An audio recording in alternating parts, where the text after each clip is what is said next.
Today I decided I'm going to make some medicine. If you guys didn't know, I've got that thing we can't talk about because this is going to end up on lots of platforms. But yeah, let's make some of this. It's not even hard.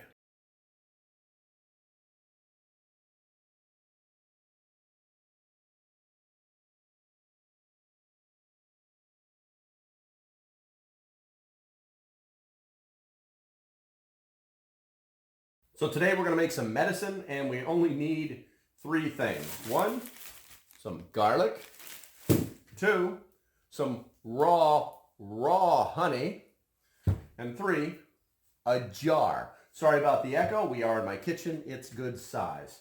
All we need to do now is peel the garlic, fill this puppy up, and put this raw honey inside of it, and then we start the process. So with the garlic, all you have to do is pull it apart, and you're going to have to peel it, and then you're going to need to not crush it, but you need to hit it enough to loosen the juices of it before you put it inside your jar. That way it will be able to interact with the raw honey. So we're going to do that now, and hopefully this won't take too long. Here are some interesting facts that you should probably check out. Some people say that you want to store this upside down, or basically flip the jar over and put a plate underneath it. But I found that you can just store it in a cool, dry place right side up, no problem. In a few days to a week, you're going to notice some bubbles forming on the surface of the honey. This is good. This honey garlic will ferment for about a month, but you can eat it at any time during the process. It does taste good. Occasionally the garlic cloves will turn blue or green in color due to reaction during the fermenting process. This is completely normal and don't be alarmed. When the process is over and you've got this delicious medicine, I know of some people that have had it for 2 years and it's still good. If you're one of those people that are worried about pH being too high, you can splash a little raw apple cider vinegar inside, and that will add more acidity to the concoction, and that can take care of that issue.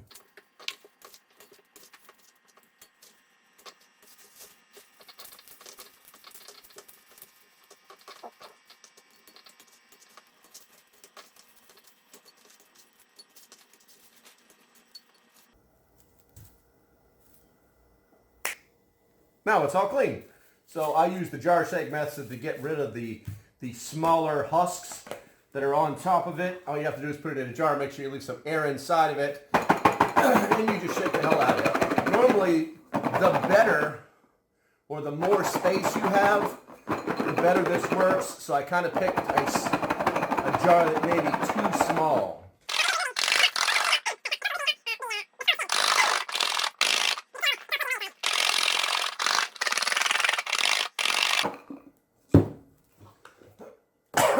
Now I'm going to pick out the best ones that don't need to be worked anymore and start putting those inside the jar.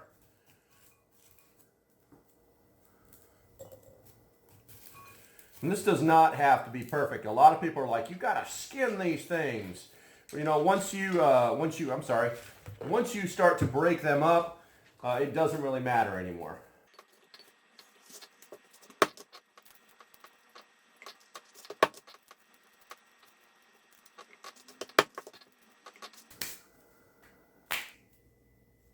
Okay, got enough.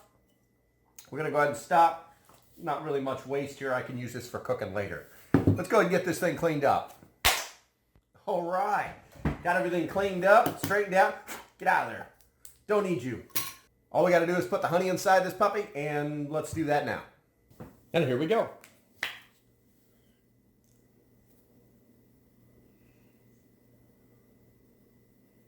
It would work better if I just poured it in there.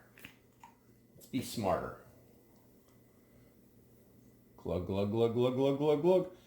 Now what we want to do is we also want to leave an air gap at the top so that as this thing basically ferments, it's going to create gas inside of it that we have to burp off every day.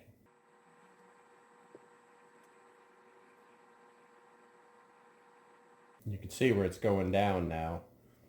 slowly filling in all those gaps. And that's what we want to do, but we also want to leave enough air in the top of it that it's going to be able to off gas.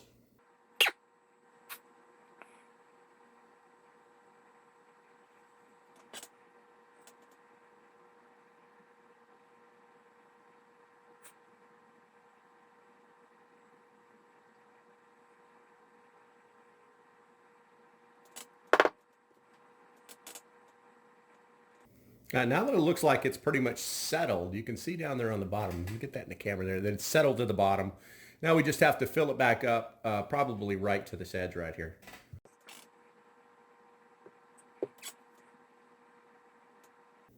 You can see there's still a few bubbles coming back up from the pressure of that new honey being dropped in there.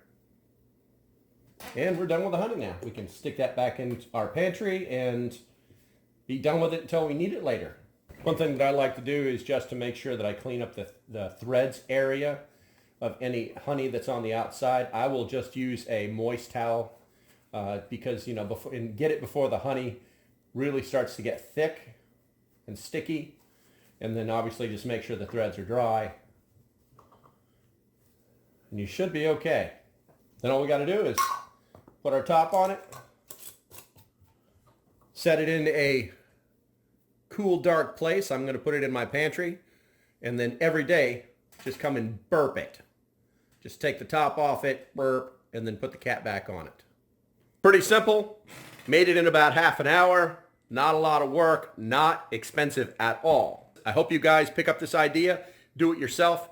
As usual, stay safe, have a great day, and I'll see you when I see ya. Bye-bye.